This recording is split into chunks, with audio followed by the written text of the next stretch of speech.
guys, welcome to another episode of the Whiskey Diaries. My name is Martin Lang and I'm gonna be here talking to you about this particular whiskey that we're gonna try to analyze as much as we can. It's a very interesting story and it has lots of twists and turns. Now, the whiskey in itself that we're gonna try today, or we're gonna talk about, is a Ichiros malt. Now, the Ichiros is actually owned by a distillery that is called the Ichiro Distillery. Now, Ichiro is owned by Ichiro Akuro. Ichiro Akuro is the grandson of the original owner of the same distillery that was actually called the Hanyu Distillery. The Hanyu Distillery has been part of the Akuro family for a couple of hundred of years. In the 1600s, they were very popular for brewing. Around the 1970s, they started distilling. They got a couple of normal, very, very humble pot stills, and they've been distilling all sorts of spirits since the 1970s. Now, around 2000, the Hanyu Distillery got purchased by a sake maker, and they decided not to make any more whiskey. Now, around the 2004, the distillery actually went broke, and it got shut down. And in 2008, Ichiro Akuto was the one who bought the distillery and the remaining stock of the old distilleries. Now, in 2008, it is the actual youngest distillery that ever opened in Japan, and it's called, obviously, as I said before, Chichibus. Now, Chichibus brews their own range that is called the Ichiros range, and the Akuto, the master distiller and owner of the distillery, it's basically what he does is just goes around the world and picks different casks and blend them all together. They all have different versions and all that stuff, but the main thing to think about this as well is that Akuro, at the time when he bought the distillery, he bought all the old stock from the 1970s that Hanyu Distillery was brewing and distilling and also aging. Now, at that time, around 2008 till 2015, he was bottling this old whiskey in something that is called the playing cards. The playing cards, if you look it up online, is one of the most expensive Japanese whiskeys ever sold. It's sold for over $100,000 US dollars back in the day, maybe 5 years ago, and it doesn't exist anymore. And they're absolutely stunning bottles. Unfortunately, we have not been able to get our hands in any of them. They're worth plus each individual bottle was like $8,000 to $9,000, so we don't have any, but I suggest you go and look them online.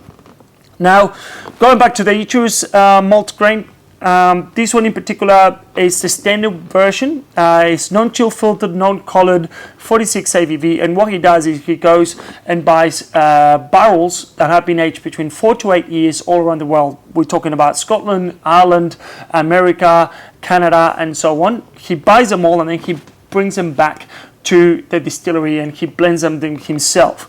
Something about the Chichibu Distillery as well that is really interesting is that it only has 2 pots still and it's tiny. The approach is very similar to what Kilchoman does. They have access and they want to control every single aspect of the distillery and what they produce. They recently started learning how to do their own cooperage, and they recently started malting in their own floors, and they produce their own, really, they have this really weird cask that is called like an egg cask. You still have to look it up online to make sure that you understand what I'm talking about. Some of the whiskies that they produce is a peated version that is 50 ppm, so it's quite smoky. But the most interesting fact is that the actual distiller Ichiro Akuto is a master blender. He knows his stuff, and he basically just brings whiskey from all around the world and just blends them together. So that's the main thing that you need to understand about the distillery in itself, because also Chichibus has its own range as well, separate to the Ichiros range. They experiment with different casks and barrels, and they produce excellent whiskies, and they have a massive cult following. So anyway, going back, this Malt and Grain wool blended whiskey is the first one that we just talked about, and as I said, from many other parts of the world, and then he blends them all together. Then we got the double distillery. Double distillery means that he gets whiskies from the Hanyu Distillery, the older distillery that has been aged in sherry casks, and then he blend them with his current Chichibu distillery, and he produces, this is a double distillery as well, 46% ABV, no coloring, not anything. He doesn't add anything to his whiskies, and this is again a very, very special release. Then the other one is the other edition. This is a limited edition of the Malt and Grail World Blended Whiskies, which is basically like an upgrade from this one. This one in itself is a little bit more punchy, has a little bit more flavor, and it has older whiskies. So this is a limited release, and you probably can't get that very anymore. And then the last one that we have here is the Winewood Reserve. This is actually French casks that gets aged as well with the Ichiros grain that they produce. All of these whiskies are exceptional. They have a massive cult following, and the main thing that you have to take about this one is that the Chichibu Distilleries, everything is handmade. Everything it's properly checked and and supervised by the master distiller and the owner of the distillery itself.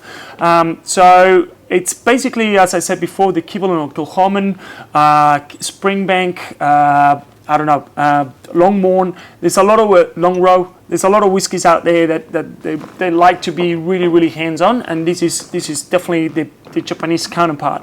All these whiskies do not go for anything less than 150 Australian dollars, and they're all quite hard to find. You can't just go to a bottle shop and just buy them. You probably have to source them online. The one that we're going to try is the Winewood.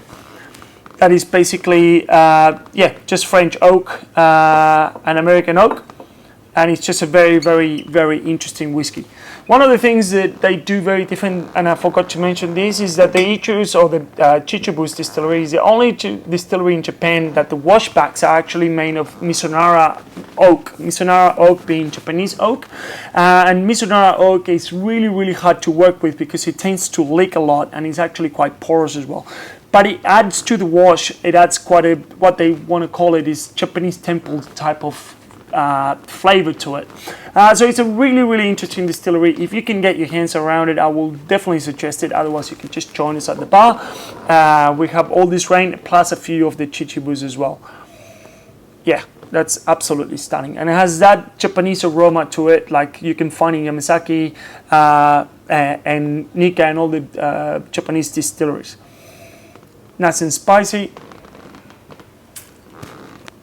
A 46% ABV. It doesn't really taste like a 46, and then there's a lot of fruity characters. The fruity characters come from the Mizunara washbacks as well. So this is the Ichiros bottlings. Slanja bar. Hope you enjoy, and we'll see you next time.